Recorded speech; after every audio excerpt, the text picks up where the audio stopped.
السلام علیکم guys, welcome to my YouTube channel explain with Raza. امید کرتی ہوں آپ سب خیریت سے ہوں گے۔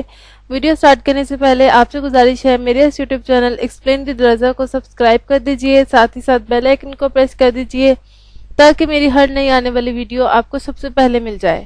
آج کا ہمارا ٹاپک ہے انشورنس، اور اس میں ہم ڈسکس کریں گے واٹ از انشورنس، انشورنس کیا ہے، ٹائپس آف انشورنس، انشورنس کی ٹائپس۔ انشورنس ایک رسک مینجمنٹ ٹول ہے جو افراد، کاروبار اور دیگر اداروں کو غیر متوقع واقعات کے نتیجے میں ہونے والے مالی نقصانات سے بچانے کے لیے استعمال کیا جاتا ہے۔ اس مضمون میں ہم مارکیٹ میں دستیاب بیمہ کی مختلف اقسام اور وہ کیسے کام کرتے ہیں اس کا جائزہ لیں گے۔ لائف انشورنس، بیسیکلی انشورنس کا مطلب یہ ہوتا ہے کہ اگر آپ نے کسی چیز کی انشورنس کروا لی ہو، ٹھیک ہے، انشورنس کا فائدہ یہ ہوتا ہے کہ تو اس چیز کا جو بھی نقصان ہوتا ہے پھر وہ نقصان انشورنس کمپنی خود بیئر کرتی ہے۔ لائف انشورنس، انشورنس کی ایک قسم ہے جو پالیسی ہولڈر کی موت کی صورت میں فائدہ اٹھانے والوں کو مالی مدد فراہم کرتی ہے۔ یہ ایک طویل مدتی انشورنس پالیسی ہے جس کا مطلب ہے کہ یہ پالیسی ہولڈر کو ان کی زندگی کی مدد کے لیے احاطہ کرتا ہے جب تک کہ پریمیم وقت پر ادا کیے جائیں۔ پالیسی کے مستفید کنبہ کے افراد، کاروباری شراکت دار یا کوئی دوسرا فرد ہو سکتا ہے جسے پالیسی ہولڈر نامزد کرتا ہے۔ زندگی کی بیمہ کی دو اہم اقسام ہیں: مدتی زندگی کی بیمہ اور مستقل زندگی کی بیمہ۔ ٹرم لائف انشورنس ایک ایسی پالیسی ہے جو ایک مخصوص مدت کے لیے درست ہوتی ہے، عام طور پر 10 سے 30 سال کے درمیان۔ پالیسی ہولڈر ہر ماہ یا سال ایک پریمیم ادا کرتا ہے، اور اگر وہ پالیسی کی مدت کے دوران مر جاتا ہے تو فائدہ اٹھانے والوں کو لم سم ادائیگی ملتی ہے۔ دوسری طرف مستقل لائف انشورنس پالیسی ہولڈر کی پوری زندگی کا احاطہ کرتا ہے اور استفادہ کنندگان کو پالیسی ہولڈر کی موت پر ادائیگی ملتی ہے۔ Health insurance, health insurance insurance کی ایک قسم ہے جو پالیسی ہولڈر کے ذریعے اٹھائے جانے والے طبی اخراجات کا احاطہ کرتی ہے۔ یہ انشورنس کی ایک اہم قسم ہے کیونکہ طبی اخراجات بہت زیادہ ہو سکتے ہیں اور افراد اور خاندانوں کے لیے مالی بوجھ بن سکتے ہیں۔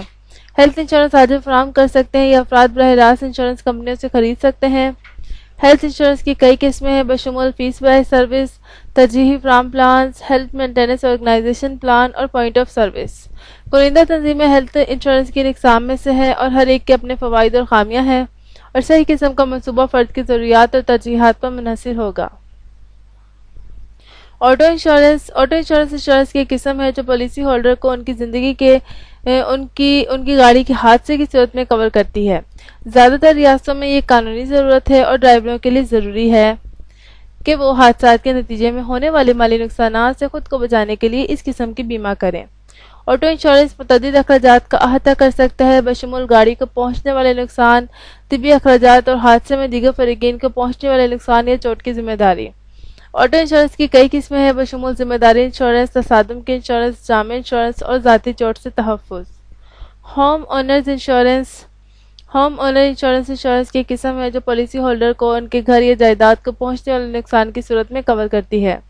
گھر کے مالکان کے لیے آگ، سیلاب اور چوری جیسے واقعات کے نتیجے میں ہونے والے مالی نقصانات سے خود کو بچانے کے لیے اس قسم کا بیمہ ہونا ضروری ہے۔ گھر کے مالکان کا بیمہ بہت سے اخراجات کا احاطہ کر سکتا ہے بشمول گھر یا املاک کو پہنچنے والے نقصان، جائیداد پر دوسروں کو پہنچنے والے چوٹوں یا نقصان کی ذمہ داری، اور اگر گھر ناقابل رہائش ہو جائے تو رہنے کے اضافی اخراجات۔ گھر کے مالکان کی بیمہ کی کئی قسمیں ہیں بشمول معیاری کوریج، وسیع کوریج اور جامع کوریج۔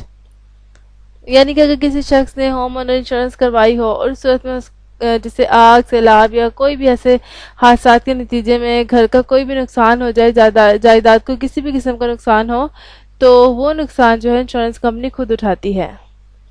ڈسیبلٹی انشورنس، معذوری بیمہ ایک قسم کی انشورنس ہے جو پالیسی ہولڈر کے معذور ہونے اور کام کرنے کے قابل نہ ہونے کی صورت میں آمدنی کا متبادل فراہم کرتی ہے۔ اس قسم کی انشورنس آجروں کے ذریعے فراہم کی جا سکتی ہے یا افراد براہ راست انشورنس کمپنیوں سے خرید سکتے ہیں۔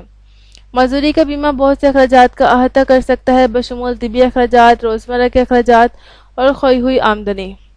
معذوری بیمہ کی دو اہم اقسام ہیں: قلیل مدتی معذوری بیمہ اور طویل مدتی معذوری بیمہ۔ قلیل مدتی معذوری کا بیمہ قلیل مدت کے لیے کوریج فراہم کرتا ہے، عام طور پر چند مہینوں، جبکہ طویل مدتی معذوری کا بیمہ لمبے عرصے کے لیے کوریج فراہم کرتا ہے، عام طور پر کئی سال یا حتیٰ کہ پالیسی ہولڈر کی ریٹائرمنٹ کی عمر تک۔ آئی ہوپ کہ آج کا یہ ٹاپک آپ کو سمجھ آ گیا ہوگا. بہت ایزی، بہت آسان ٹاپک تھا. اس میں ہم نے انشورنس کو ڈسکس کیا اور اس کی میجر ٹائپس کو ڈسکس کیا تھا. ملتے ہیں نیکسٹ ویڈیو میں نئے ٹاپک کے ساتھ. اپنا خیال رکھیے گا. اللہ حافظ.